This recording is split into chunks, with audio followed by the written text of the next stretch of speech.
guys. Welcome back to the 706 podcast. I'm your host for this week, Tony. I'm joined by my three co-hosts, Kirk, Connor, and Anthony, who I will expect to introduce themselves shortly in that order. My name is Kirk. I'm an avid fan of North Korean films, actually. So this is a steep departure from what I'm used to. Hey, everybody. I'm Connor. I enjoy some North Korean films. I like South Korean ones too. I'm just happy to be here, happy to experience different perspectives. And I'm Anthony, and this is the first film I've ever watched from start to finish. So this is quite a one to start with, Anthony. Wow. Okay. So this week we are doing 2002's Oasis, not to be confused with the beloved Britpop band helmed by the Gallagher brothers. This is a film from Korea, as mentioned, South Korea, by Lee Chang-dong, who has also done Secret Sunshine and Burning. And he is kind of part of the Korean New Wave, as it's called. He does kind of naturalist, kind of realist films and dramas, generally pretty straightforward. There's not a lot of flashy stuff going on with his movies, and they're just kind of straightforward, kind of human dramas, maybe with some like melodramatic elements in the storytelling.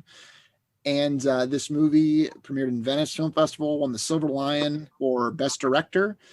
And I don't think it's considered like his very best film or one of his best films or anything, but it's the one that I've always responded to the most. And the plot is about two characters. They're kind of outcasts. There's a man who is an ex-con, a felon. He's been released for involuntary manslaughter after a 2.5-year sentence. And he begins a relationship with a woman who has cerebral palsy. And the movie tracks that relationship and sees how it kind of grows and develops as they face kind of adversity from their families and society. So this is a tough question. Who am I going to ask first here? I know Kirk was like gesturing. I don't know if that was saying me, or not me. Oh, wow. Kirk does not want to go. I was kind of thinking Kirk, but that's okay. We'll start with Anthony. Connor's seen it already. But so let's say, Anthony, what did you think of Oasis?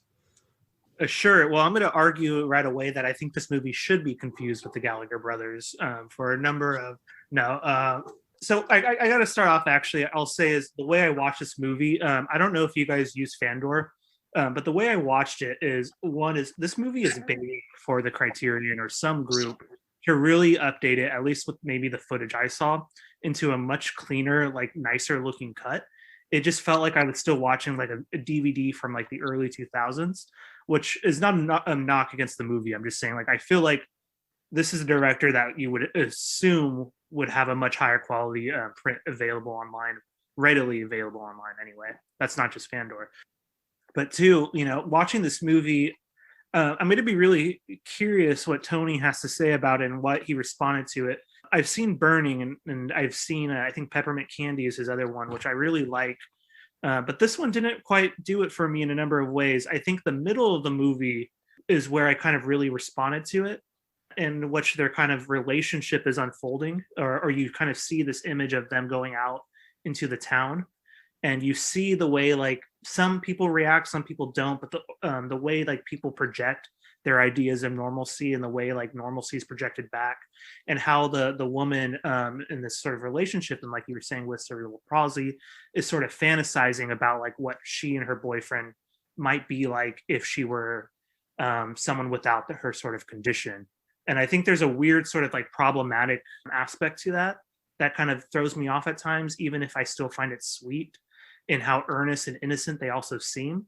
But my one big interesting moment, and I'm going to say it, of course, it is problematic, even if I hate that term, but the moment where he kind of sexually assaults her at the beginning of the film feels really out of place for that type of character, I think. And I think it actually would be much more interesting of a moment if we were not to have that at all, and we were to only have their kind of sexual connection when she invites him back to the room. I think it does too much to really throw us off, to make us assume that this character, this main character, who of course, like on the surface, and from the immediate moments would seem like someone we would not want to have any contact with. You know, was just released from prison for involuntary manslaughter, and there's all these other suggested targets. And of course, the movie wants to kind of pull the rug and kind of suggest that some of those weren't exactly right, or that they were charges he kind of took the blame for. So I'm throwing that all out there. I don't know if it's very coherent, but I will say too, to bring up is that moment with in the beginning when he basically sexually assaults her.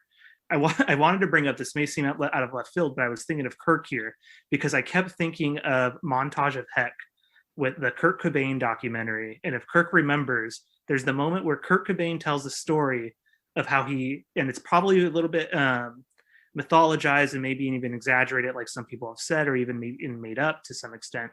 But Kurt Cobain talks about the moment where he almost had sex with a sort of Tourette's, a woman with Tourette's or Down syndrome. I can't remember actually which one now. But there's this interesting moment. I kept thinking about that because I'm sure the movie seems so real. It seems so visceral, to use like one of Tony's words, that it felt like something that, you know, could happen. But in the context of the movie, I didn't know if I needed it. So I have a lot of complicated parts, but I think overall, I'm sort of middling on the movie, I'd say, sort of in between. And I don't know if the parts that worked for me worked enough to overcome some of those negatives, but we'll see how this goes. Sure. All right. Kirk, you want me to hold off on you? Or No. Probably best that I go for Connor, as I haven't seen it either, just to give an initial impression. I would say I just have to remind myself, and I would say the most important thing for me is that I'm glad I saw this film. I think that's the element of discovery and exploration. It suits our purposes well, I guess. So I appreciate that. I think it's a good movie. I do. I really like how sparing it is with cuts, right? There's a lot of long shots. I really vibed with the actor who portrayed our main character, the male lead, Zhongdu. And I think he is, I don't think I've seen him in anything else, but Kyung-gu Sol, he's very good. I thought he played this kind of, there's so many pieces to that puzzle of his character. Like, he obviously exhibits, you know, antisocial behavior.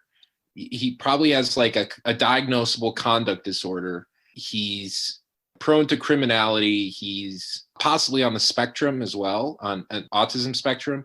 He's always fidgeting with his nose. Like, I found that interesting. It's like, you know, it's like his thing. Like, you know, in Ocean's 11, Brad Pitt his character's always eating. Like, every scene, Brad Pitt's character's eating in Ocean's 11, and it's like a thing.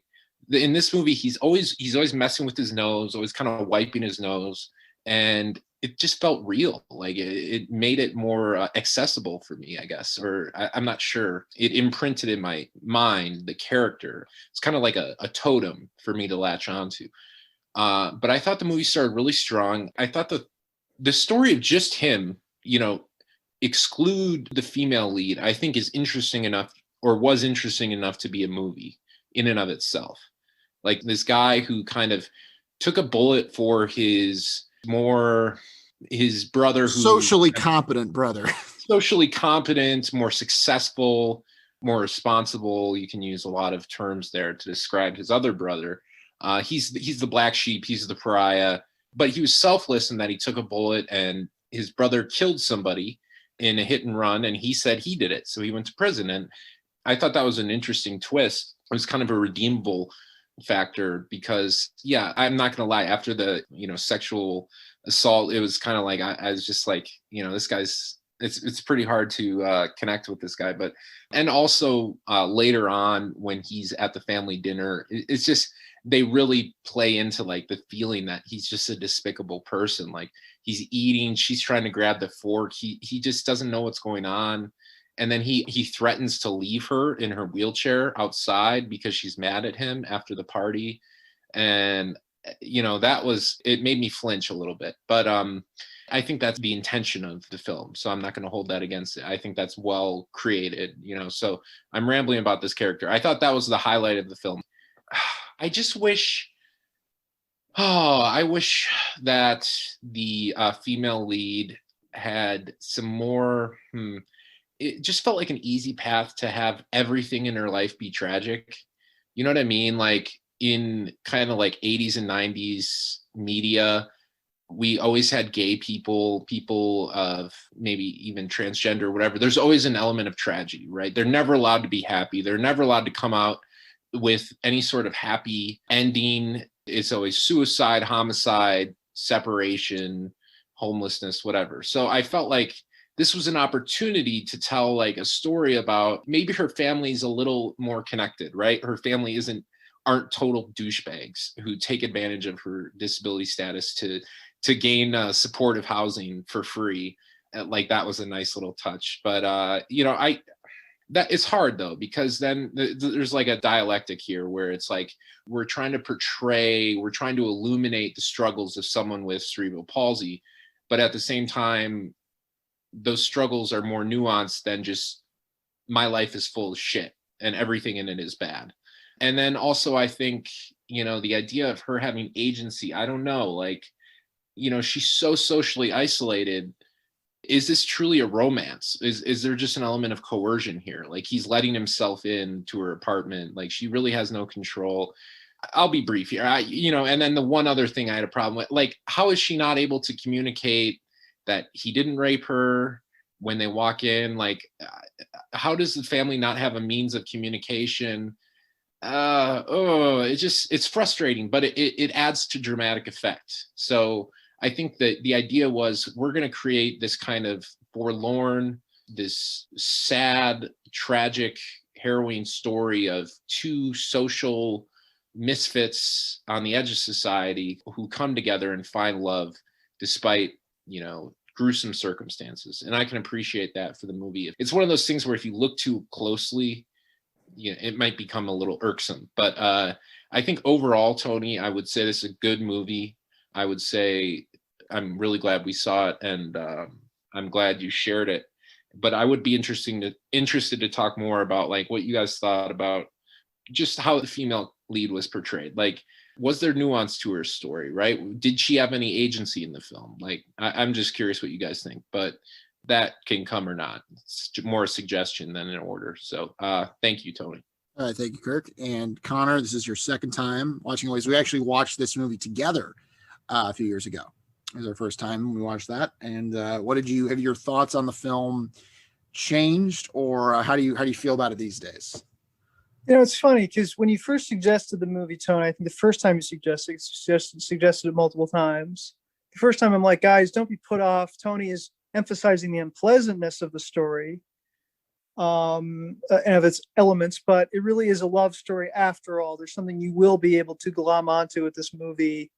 Don't be afraid, right? And that's how I remembered it, because looking back on it, I remembered it as a love story, a tragic love story that felt as any other love story I've experienced before in media, right?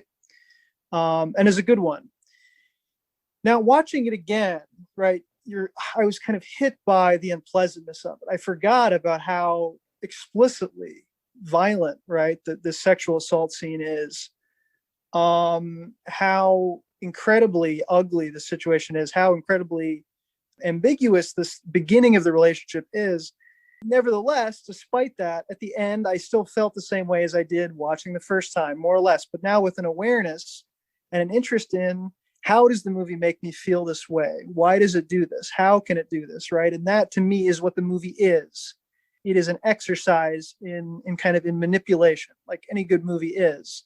But I would say there's something about it that's at the same time sinister to me, or maybe even, I don't know.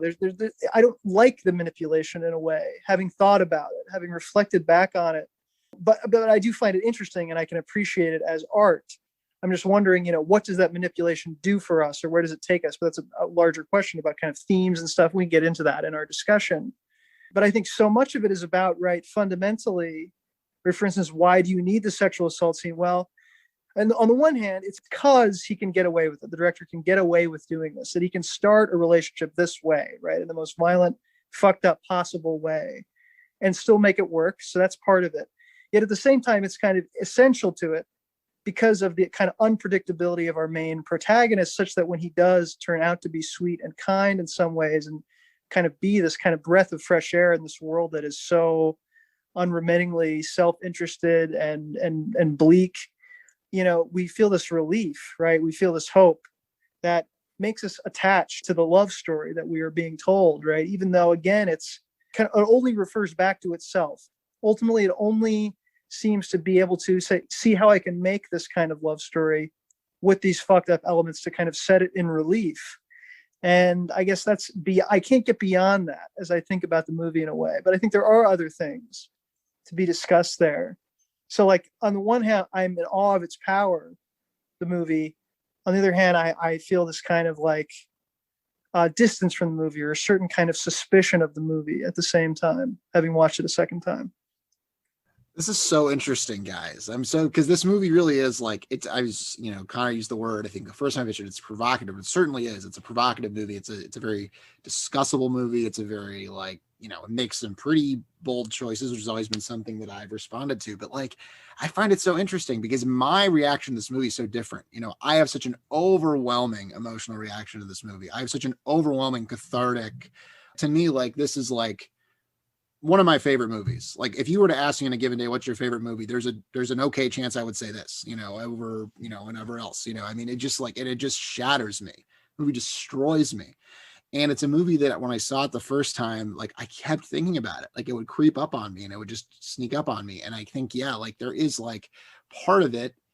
There is that sexual assault scene, which is it's a crazy choice because it's he did not have to put that in the movie. You know what I mean? It's sort of the thing that's why is it there? It doesn't make any sense for it to be there. And then he does it. I mean, there is an element of well, he can get away with it. Right.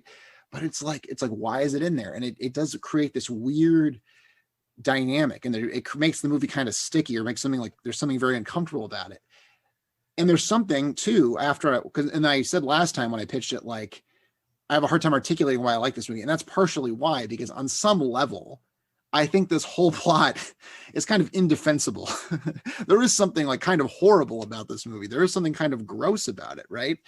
But that very indefensibility, I think, is part of what draws me in and what almost makes me feel protective of it, in a weird way, because this movie, what I realized thinking about it more and then watching it again is in a way, it's kind of the ultimate Tony movie. When we think of a Tony movie, because it has the transgressive elements, but also the kind of the humanist core or the emotional core. And I think that I have a connection to this movie in the way that Kirk does with say I Origins or something, right? Or it's a thing that resonates with him in this very particular way. I wouldn't say this is the greatest movie ever made, right? I wouldn't say that this is a movie everyone would like, or even most people would like. It's a movie that if you're a certain kind of person, I think will be very powerful for you. And I think for me, in the way I think and the way I feel about things, because I think that my context for this movie, or my emotional background, is sort of well, I saw this movie at a time when I was kind of a transitional point in my life. And I had not really had a relationship, a romantic relationship, or a serious one. I mean, I had, this and that, but and I had a lot of anxiety about that, and a lot of a real complex about that, a real neuroticism about that whole part of life, coupled with, so to speak, this certainty deep down that I was bad, that I was evil, that I was scum, and then if things were not to work out for me romantically, it would be because I deserved it, because I am bad.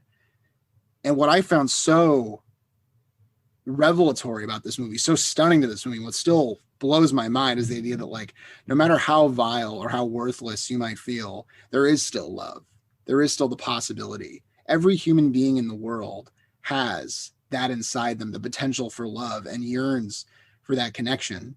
And you have two people that have been told their whole lives that they are nothing, that they are scum, that are treated terribly, and they can still find in each other. And to me, the fact that the relationship starts that way and still can become a relationship, or can become a real connection, again, it's totally politically incorrect. It's totally indefensible. It's totally awful, right? It's a terrible thing to put in a story. And yet that is almost what makes me feel like the fact that he was willing to do that, the fact that he was willing to forgive this character, the fact that he was willing to show the character do a horrible thing and still give him his humanity, never cease empathizing with him, right? And her. These characters, we empathize with them the whole way. And just like we see these fantasies, which again, they're problematic in their own way. There's a billion problematic things about this movie, but just like, I think fundamentally what this movie does that I think so few movies do is it gives these characters their dignity. It gives these characters respect. Like, it's a depiction of a woman with cerebral palsy and this extremely, visible and intense disability, the kind of thing you never see represented on film at all. Good, bad, neutral, just never presented because people don't like to look at it because it makes people uncomfortable. And this movie stares at her for long periods of time. And we just have to see her. And we have to feel that discomfort. And we have to ask ourselves, why am I uncomfortable right now? Why does this bother me? And we have to sit with it. And I just think that's so brave. This movie is so brave. The choices it makes it's so willing to just alienate huge portions of the audience. But I think those of us that will stake with it, those of us that can ride it out, will find something really beautiful. But that's what I respond to. That's what I come back to in this movie. And it just tears me apart. And I mean, the ending when he's cutting off the branches, I just weep, man. It demolishes me. And I'm just like, I felt like it's just to me a moment of incredible catharsis. And it's like, this movie has a horrible, bleak and tragic ending. But to me, the tragedy is almost beside the point because it's the fact that love can exist. The fact that these people can find solace in each other. That is what I take away from this movie. And I think that the problematic elements of it, the kind of the uncomfortable elements of it, for me in particular, only enrich that. Because I mean, I think here's part of it. Here's how I would explain it. There's a scene on the highway where he's on the bike for his food delivery. And there's a car where they're filming a movie. They're filming like a car scene. And there's this like young, handsome couple in this red convertible driving down the highway at night. And they're like, you're in the shot. We don't want to see you. You're not part of this. You're not a person that needs to be represented in our beautiful story with these young, pretty people. And that's the relationship I've always had with like mainstream, like romantic movies or most love stories. I've always found them incredibly alienating. Because I feel not represented. I feel like these people would have contempt for me if they were, maybe that's wrong. I don't know. But like emotionally, I've always felt these people would have nothing but contempt for me if they were to ever meet me in real life. Right. And so that's presenting sort of this nice, pretty picture of what it's supposed to be. And there's this idea of like, this is not for you. This life in the red convertible. This is not for you. You are a person that doesn't get to have that. You are a person who is a criminal. You are a person who is autistic. You are a person with a disability. You are a person X, Y, for whatever reason, you don't get to be part of this, right? And the people who don't get to be part of this generally aren't, sometimes because they've made mistakes, but sometimes because of things that are totally outside of their control. Like our male lead in this film, I do think is heavily implied to be on the spectrum or something. Right, he has some sort of diagnosable something or other. He never says what it is, which I think is the correct choice, but I think it's very apparent in how he acts throughout the film. And that idea that like, even if you're a person who has been told this is not for you, this movie creates a place where actually it is. Actually it is. And I have never in my life seen another movie that gets at that idea as powerfully and as viscerally as this movie. To me, this movie is it's a very validating film. I feel like validated when I watch it. And I feel like grateful. I feel like, oh God, like, okay. Well, no matter how bad I might be, there's still that, there's still love. There's still hope. I can still be seen and known by another person. And that's what the movie represents. So it's very interesting to me that like I have that and like I don't get that sense that like that, I don't know. It's just interesting the like way we respond to things so differently because I feel like I don't know if Lee Chang-dong set out to make a movie with that in mind, right? But I know that he succeeded probably beyond his expectations, at least for me.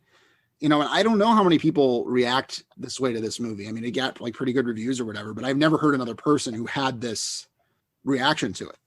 So I don't know if it's just me in particular and like the conditions in which I saw it the first time in like my own life, but like there is something I think to this movie that does it. I don't think it's all me. I think there is something in there that can kindle such an idea. I mean, I'm glad for you, Tony. Whenever somebody has like a transcendent experience like that, that's great.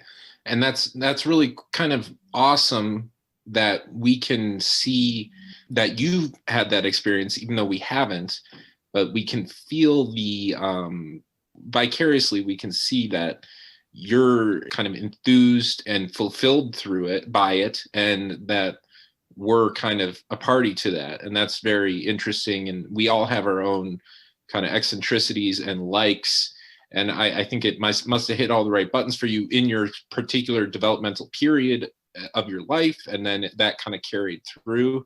You had like a critical period and when you saw this film, but also it kind of aligns with your values, which is important for you and important for most people, is a film that aligns with what they want to see and what they believe in the world is possible of being. For me, I just wish there was a little more nuance to that character, because I don't feel like she was really capable of being in a romantic relationship with him. Like, how can you possibly consent to that? And I guess I'm looking, I'm nitpicking, but that kind of ruins the romance.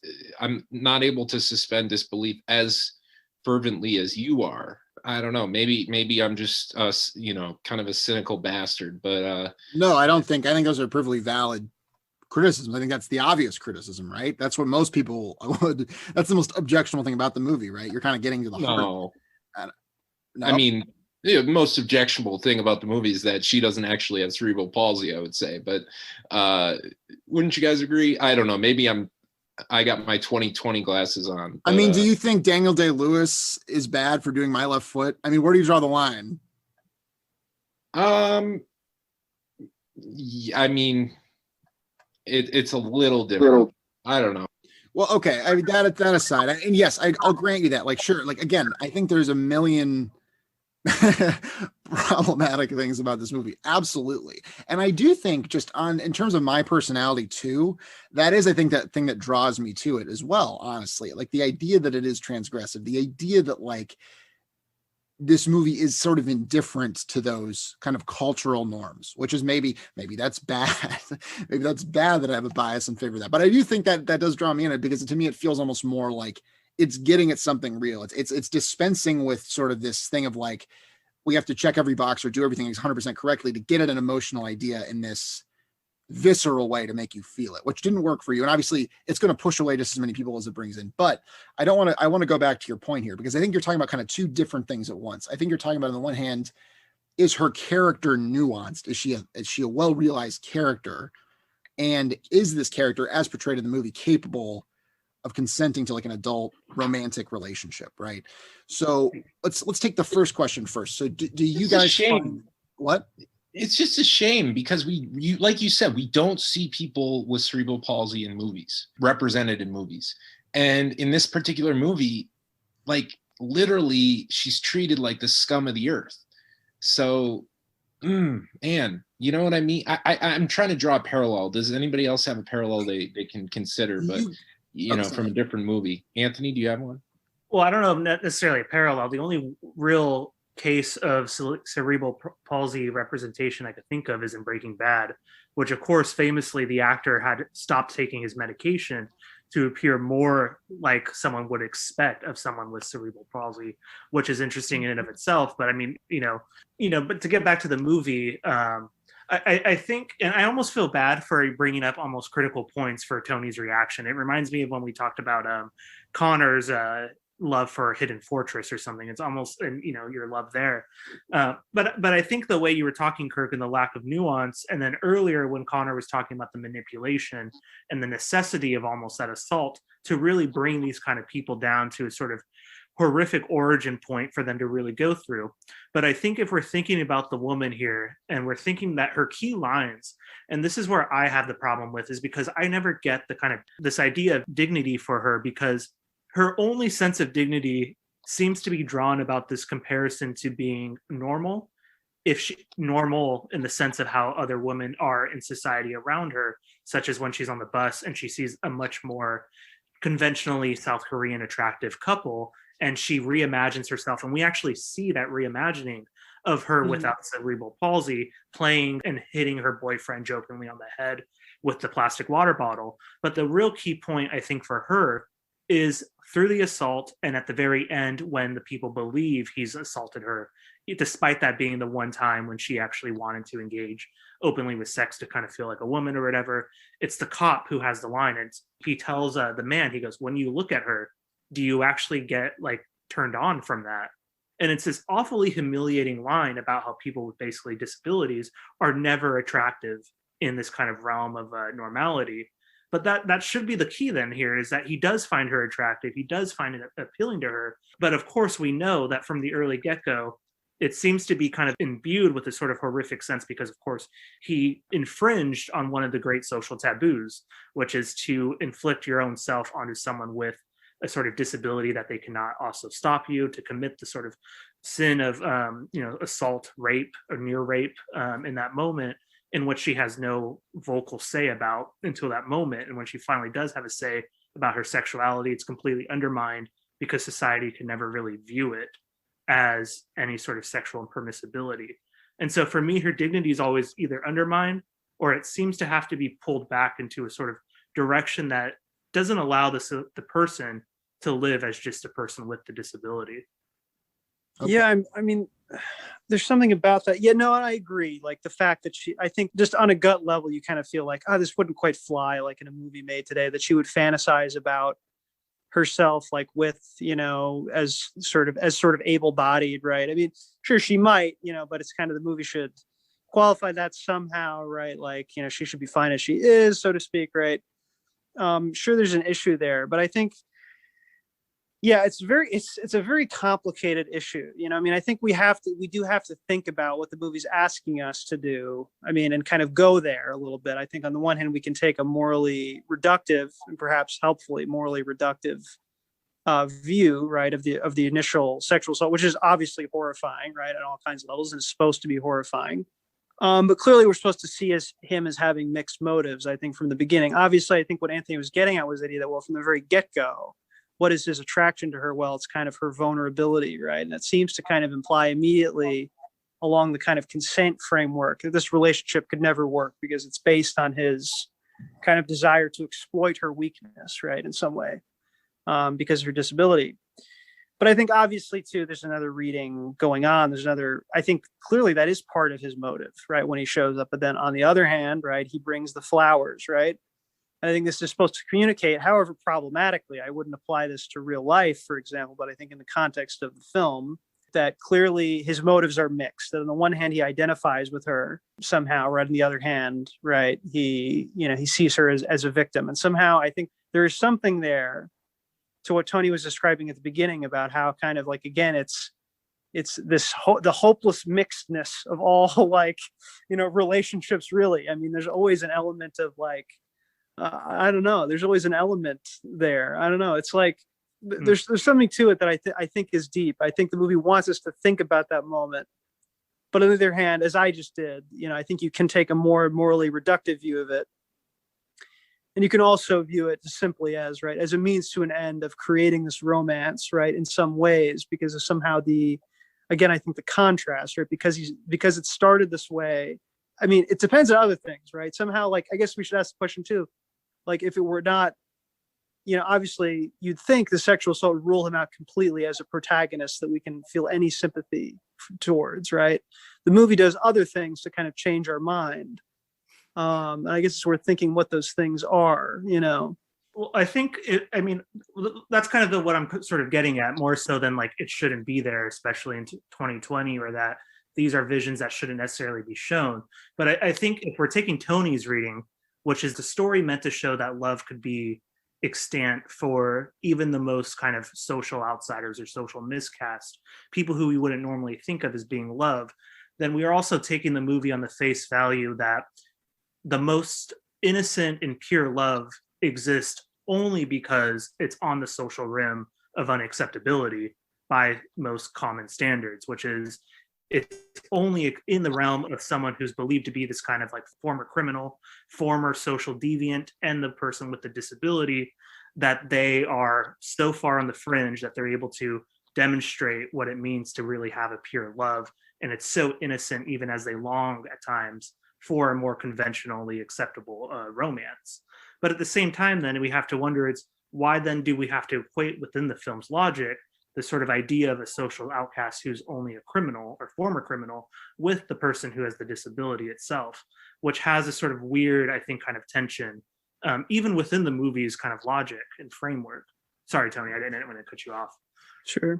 No, those are great points. And I've had that thought myself, right? It's like you like, are we really going to say these are like equivalent figures? Like, oh, being a sex criminal is the same as having a disability. It's really the same, like, which obviously. Well, maybe his criminality, right? I mean, I don't know. I mean, maybe again, I think he's not working with the same cards that everyone else is dealt, right, in life, right?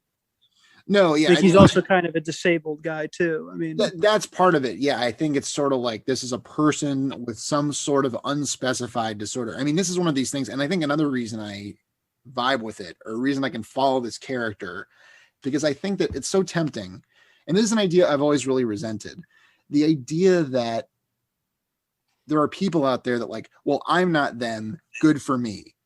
I'm good. Like, it's easy for us to point to this character and say, like, his family like despises this guy. Everyone just like both of these characters are just despised and treated with utter contempt by the people around them.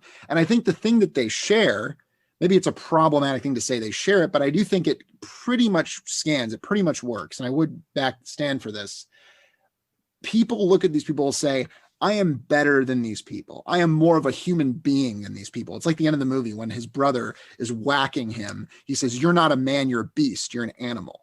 And that's really how both of these characters are viewed, right? Like they can't conceive of the idea that she could want to be in a relationship with this guy.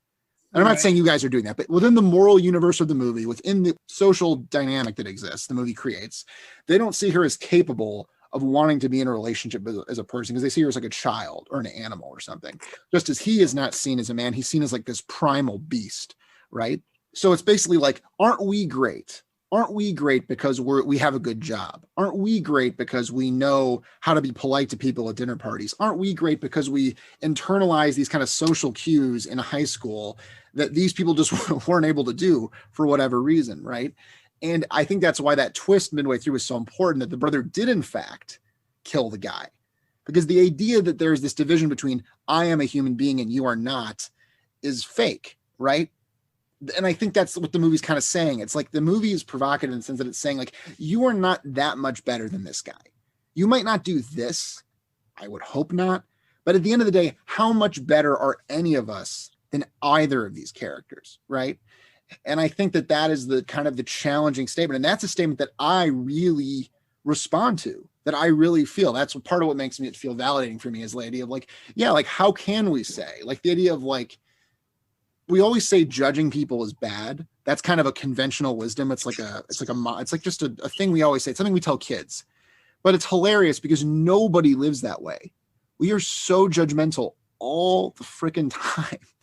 And this is a movie that actually takes that seriously. No, let's see if you can judge people or not. Let's actually test that principle. Let's put it in practice in the most extreme context. And I think also just the boldness of it, because another thing I respond to, and I'm, as I talk about it more, I'm realizing things about myself and things that I like in things that are just present in this movie. But the idea of taking an idea and really testing it and putting it through its paces, like this idea of like, fine, judging people is bad, right? Like we all agree. Let's see if you really mean that.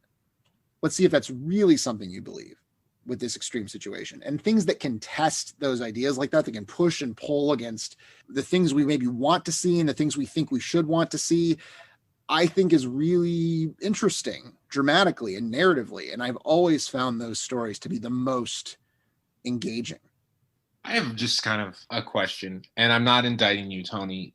This is not an indictment of you. I'm kind of poking the bear. If he won't, I will. I'm being facetious, basically. But have we seen too many movies? Maybe not me. I've seen probably like 500 less than all of you. But have we seen too many movies where, do you know what I mean? Like, we're so desensitized. We're so desensitized. We need these extreme circumstances to withdraw, to provoke. That's just a thought I had. And you guys can feel free to respond. But it's kind of like the same thing. Like, if you're playing like a shooter, right? Like a first person shooter, and you need like these extreme sequences of gore and brutality to like viscerally connect with the game, because just doing like a regular team deathmatch doesn't rustle your jimmies anymore. You know what I mean? Like, it's kind of along that line. And I wonder, like, Tony, can you look inward and say, like, maybe I am desensitized to more traditional love stories, and like I've kind of seen it all before, and like this is, I guess maybe you're saying it a very in polite a way way of saying, what do you have to say for yourself, young man? No, I don't It's know. I interesting. mean, like, It's interesting, Kirk. No. I'll go answer. ahead. No. I'm kind of saying it tongue in cheek. Like, No. I think all your perspectives are totally valid, and it doesn't have to be mutually exclusive in this case. I think like part of it is like we kind of get bored of like traditional conventions in movies, and like we kind of want something that's novel and something that's fresh, and that's not a bad thing. That's actually good. We should expect art to evolve along with us. But I'm just curious if you find that, if any of three of you find that a movie, you know, that you saw so long ago seems so facile and simplistic now because you've moved on to bigger and greater themes, right? Or more nuanced representations of those themes, or more provocative representations. Well, I'll say, first of all, since I'm the one whose freedom is at stake here, I'll answer his question first. I would say that that's definitely part of it. I mean, as I think you guys have all ribbed me, like, I like more transgressive movies. I like more edgy movies. That's always been a thing I respond to. One thing that always gets me in a movie is when I'm like, wow, like, I'm surprised they got away with that. Oh, wow, I can't believe they made that. Or, oh, I can't believe, how did that happen? You know, that kind of thing. And sometimes in the case of like an Inception, it's the audacity, it's the ambition. Wow, he really got to do everything he wanted. Like a Cloud Atlas, similar, like just the ambition, just the balls, you know. But I've always responded to like the balls, or like a Swiss Army Man, you know, just the audacity of that premise, like the ridiculousness of that movie. And in this movie, it's the like kind of the darkness and the nastiness and kind of the un-PC-ness of it, certainly. Like, and there's different flavors of kind of transgression, different flavors of audacity. And that's always been a thing I've reacted to in art. And I know enough about myself to acknowledge that. I would posit, however, that I respond to this movie in particular, not because it's the most extreme, not because it's the most vile. I've seen more like disgusting movies than this, certainly. That's not like the only thing I like. I think I felt, I go back to that feeling of just like validation and like human dignity. And also there's like the political element too, the idea that these people are at the margins of society, people that we don't see movies about. Now, I don't think this exact situation has ever happened exactly like this, because it's very melodramatic and there's all these, every tragic thing that goes wrong does. But think about how many people like this exist just in your town. How many people are just kind of bad at being a person in the world? They're just always getting into trouble. They're going in and out of jail. They can't pay their bills. You know, think about how many people like that are there, and how disinterested mainstream art and culture is in telling those stories, and how uninterested it is in, without judging them too, without judging them. So I think there is something to it that's more than just the transgression. But I'll let you guys address that question as well. It's tricky, Kurt. I'm trying to assemble my thoughts on this, and it's tough. I'd say for me, I have to say that you're hitting on something that is real. There's a kind of hedonic treadmill of, you know, it's not purely hedonic, it's not pure pleasure, of course, but there's somehow in art, I always want it to be one step ahead. I always want to feel flattered by the leaps I can make, for instance. So I like things to be more and more obscure, you know, the more and more I watch. I think that's true to an extent.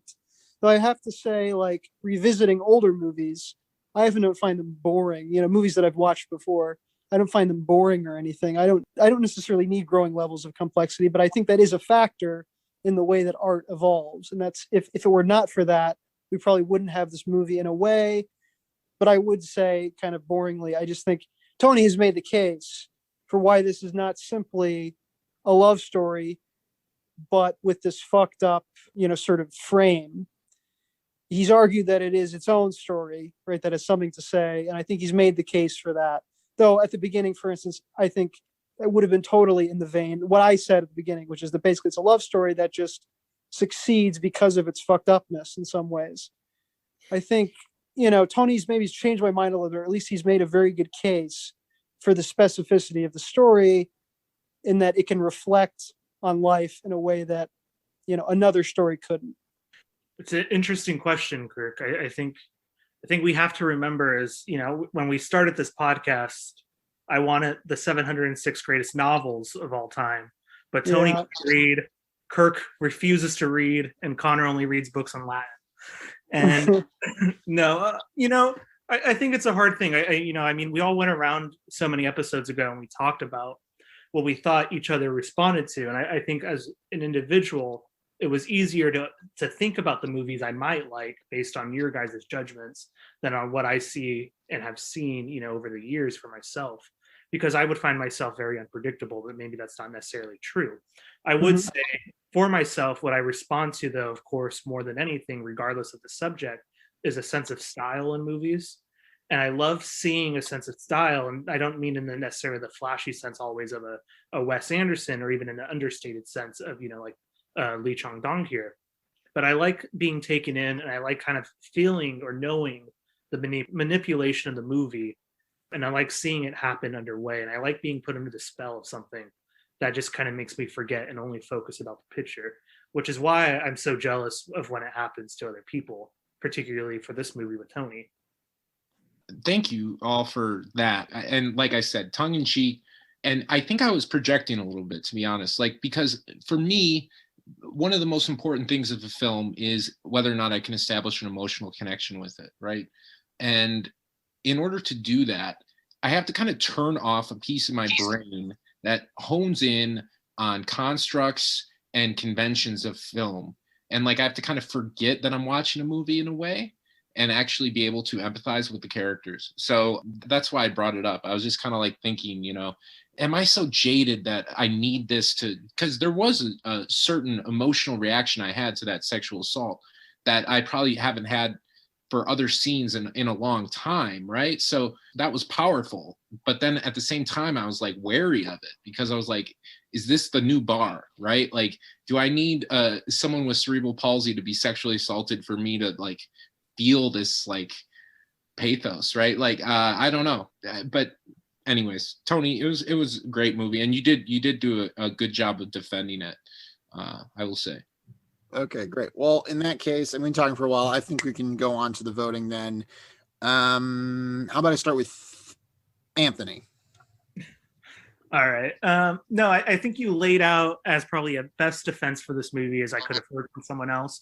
My final point of critique before I vote is in regard to your idea of the way towards the end when the brother's kind of just hitting him as a sense of real claim to feeling like you're the better human to be able to do that, or being able to hit someone because you see that person as so dehumanized. I actually didn't see it that way. The reason I really dislike that twist, I think, where it happens is because it turns the overall movie into a sense of not disliking them because you feel more human than they are. To me, it turned the sense of the film as not liking them because they remind you of how ashamed you are as that person.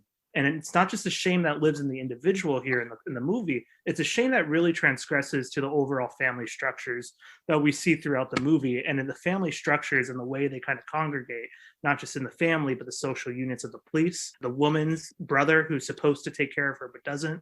And it's really the sense of shame that sort of purviews in a way that I kind of felt unconnected to, I think. But overall, I gotta go no, I think. But I hope maybe the other two will say yes and throw it in. You're voting no, but you hope they say yes. No, that's an interesting strategy. I'll go Connor. The old Ben Sass strategy. I have a parting shot as well. This is a final critique that may be exactly the same thing that Anthony said, but I'm not sure if this is the same thing he's talking about. I would say that it's true this movie depends on, right, not just our liking the characters, we find ways to like them and sympathize with their aspirations, but also hating everyone else. That's very important. I think that's essential to how the movie works. because all of our people who are the so-called more normal, upstanding members of society are all ghoulishly evil, it seems. I think there's a place where we're asked to sympathize with them that, oh, this is a fucked up situation. Of course they would behave this way, but obviously not. We end up being furious with them. We end up kind of placing ourselves like, why would they do this? I wouldn't be like this. I think maybe, there's arguments about that. I think it's tough because I think in real life, it's so hard to kind of put yourself into the shoes of those family members. How would you really act differently? I think there are certain standards of behavior that we are used to, that we kind of try to have it both ways in a lot of ways with issues like this. I think, that's basically my point. I mean, obviously there's something that's essential to how we enter into our two protagonists, but I would defend that, of course, as a kind of the great tradition of melodrama, where it's our lovers, right, against the world, right? And obviously that's kind of that's a tried and true kind of emotional note that I can respect in its own way. If it's a bit like unrealistic somehow or manipulative. But I was very moved by Tony's personal kind of reading, the reading that he brought to the movie. It really spoke to me. I have to admire, I think, what the movie is trying to do, again, on a humanist level, which maybe I didn't feel as deeply this time watching, but I have to say it's all there. And I have to just give props to this movie for what it's accomplished, and I give it a yes. Okay, and Kirk, you're in the $1 million seat.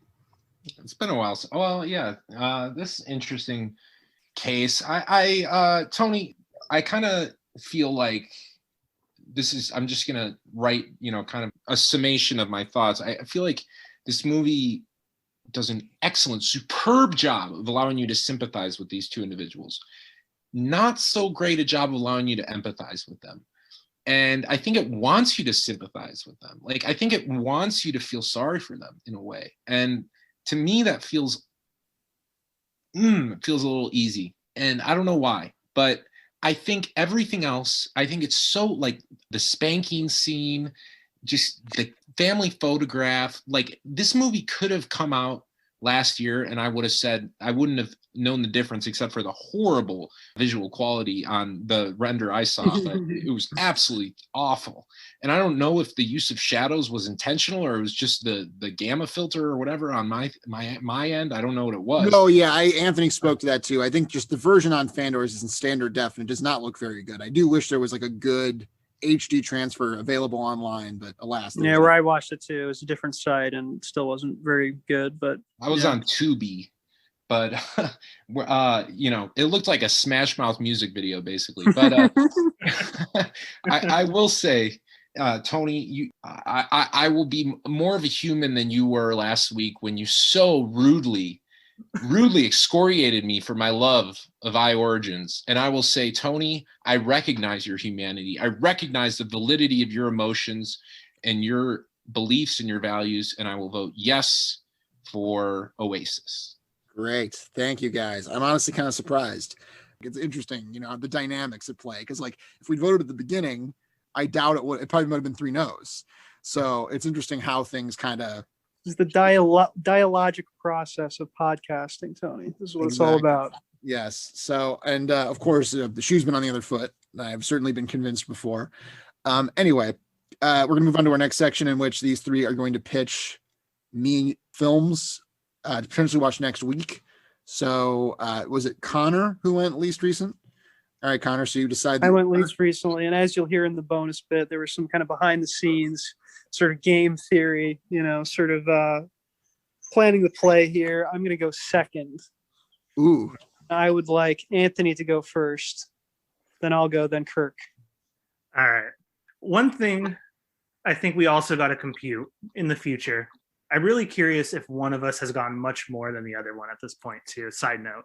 And I'm saying that to kind of stall because I think you've gone the most. Oh, really? I think so, yeah. Would have said Kirk, but okay. So I was really sort of split, I think, between pulling off another sort of transgressive type movie now. I feel like more than anyone, or at least maybe just to myself, I think I really try to aim for picking movies that would seem like something the person would pick on their own or would be likely to pick. But Okay, so hearing Tony's emotional sort of feelings towards a movie, and also the way Kirk talked about I Origins, I got to go with a movie that also was an emotional gut punch to me. Then it's a recent one, and it's a type of movie I would normally pitch for someone like Kirk. It's called Jimmy P.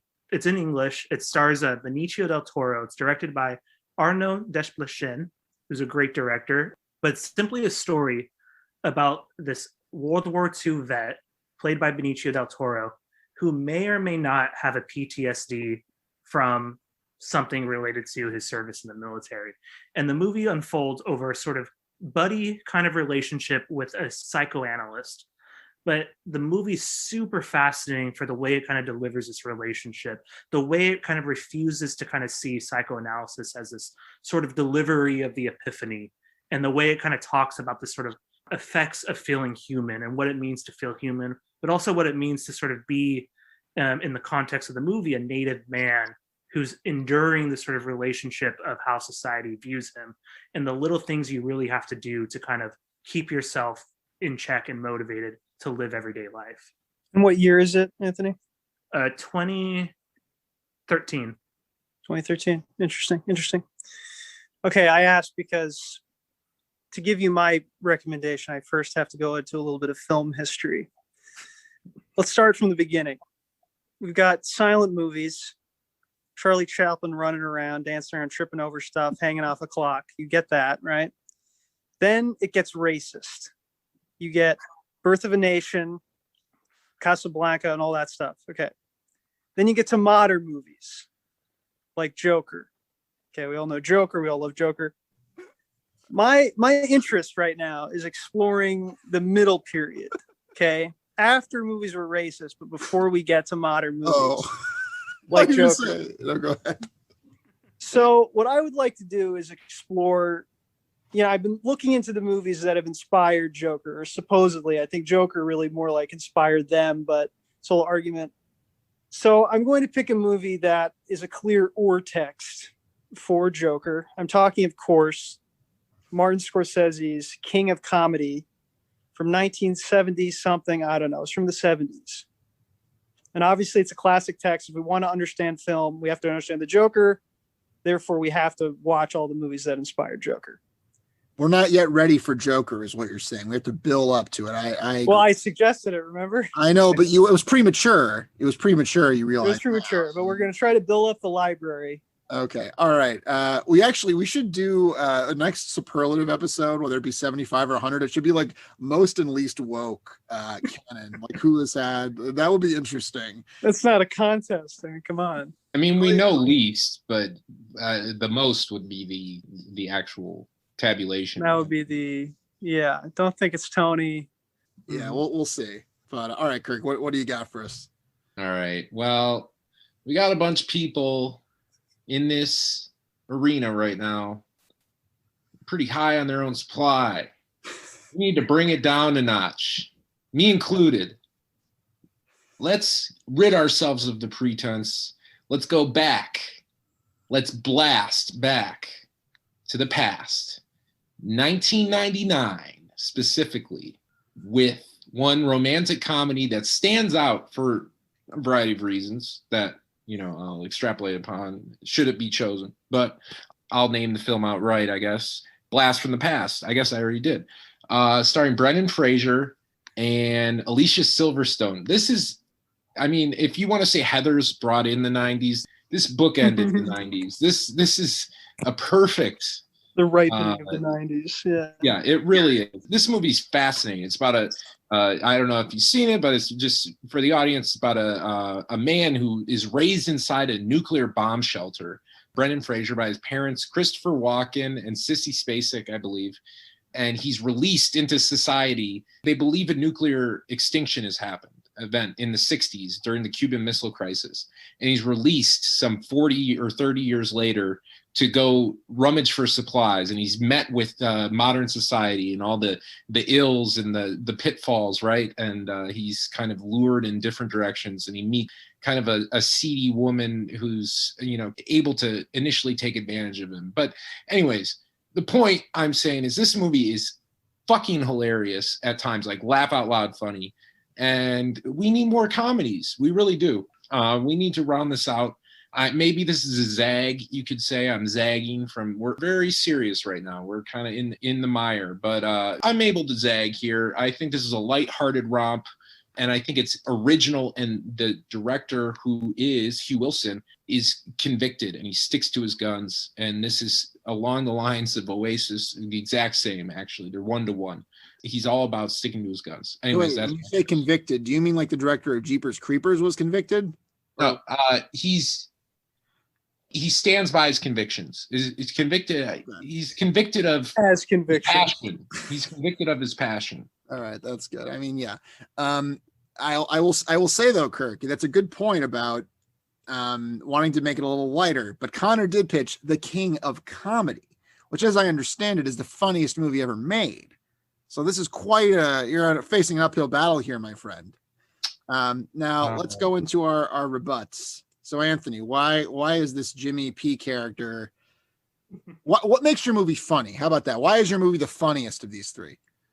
It's the funniest because it's not the funniest of any movie. It's very serious. It's very stoic. But no, okay. So I got to say before I get into a full defense of why you should pick my movie, I was laughing as Kirk was presenting his, because my memory of Blast from the Past is I went to this game store the day my parents and sister decided to see that movie at the budget theater. And when I went to that game store, I bought like literally the flashlights that used to attach to your Game Boys. And I remember sitting on the floor of this theater, which is probably disgusting, and playing that game like Pokemon probably, as Blast from the Past was playing on the screen. So that's my memory of that movie. But I think Kirk is onto something in possibly doing a comedy and possibly switching it up. That's interesting in and of itself. It's very funny because I was almost going to do a Martin Scorsese movie, and then Connor made me go first, so I switched it up. But okay, my movie, Jimmy P. I think it's interesting on a number of different levels. One is, for Connor, it is a very male movie. It's a very masculine movie. It's about probing the idea of men and who they are as friends, companions, war soldiers, troops, and who they are in a psycho sort of analytic facility. This is also based on a true story, which may ring something for Kirk and his own kind of thoughts on this sort of troubling relationship we have possibly with sort of therapy and psychiatry. And the way the movie kind of does it is, in a way, it really gives, in the way you kind of described Oasis, to me, it gives these two main characters some of the most human interactions, the most human sort of feelings I've ever seen on the screen, let alone someone who also happens to be native. And of course, Benicio del Toro is not, so there may be a problem there. I'm sure people have written about that, but I think as the movie itself, it is so fascinating. That's very interesting, Anthony. I'm intrigued. I'm a big fan of Schoolie D, so can't wait to see the whole story behind him. As for Kirk's, well, I've probably talked about my movie King of Comedy. You may have heard of it, right? So, okay, it's this kind of reined-in drama. It's not like a Scorsese epic, right? It's very reined-in drama, right? Kind of character study of this man. It's kind of provides a model. It's along the lines of Taxi Driver, right? Kind of the failed man, right? And the sort of extreme lengths to which he goes to fulfill his own kind of insane aspirations, and sort of reflects on society along the way as well. I don't know what else to say about it, but it's just such an effective and interesting character study. I think it is probably better than Joker. It gets the interesting parts of Joker in a more effective way. And I think it's just classic. I think it's a great movie, ripe for discussion for the podcast. As for Kirk's, I'm pretty intrigued. I'm pretty intrigued by the possibility of a comedy.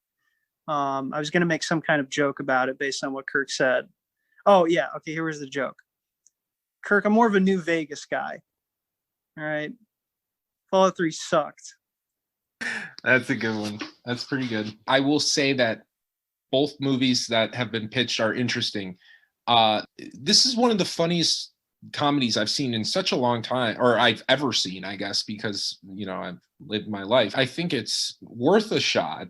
It's just so original, right? And it's so of its era at the same time. It's a pure experience. It may be more simplistic, but I think we would have plenty of room for discussion. And we could also, we could do a whole segment on Brendan Fraser's career, which I think is fascinating. I think he has one of the most fascinating careers, kind of like disappearances, right? Vanishings of any true kind of like set for fame actor in the last 25 years. So that could be a segment in and of itself, but I would see either one. King of Comedy probably is more interesting to me, but Anthony, I work in human services, so it definitely is intriguing as well. Jimmy P. Kirk, I think Jimmy P. I remember reading about when it was at Cannes. I remember reading the Cannes dispatches on the AV Club, and I saw the little blurb, and their critic, I think it was A.A. Dowd, was like very dismissive. He said it was like, it's okay, and I don't know. That's all I know. That's all I know about it. And that's fine. You've made a very good case that it sounds interesting. But of the three, I think I see the least argument for it of the three. I'm sorry to say. Now, Blast from the Past, I like Kirk's kind of populist argument, his kind of rabble-rousing, down with the elites, down with the hoity-toity intellectuals, very contemporary. I was definitely triggered by that as a lib. However, if there were ever a movie that did not sound like a Tony movie, it is Blast from the Past. Now, maybe that's a reason to pick it. It would be a change of pace. It would be good to have more comedies. I agree.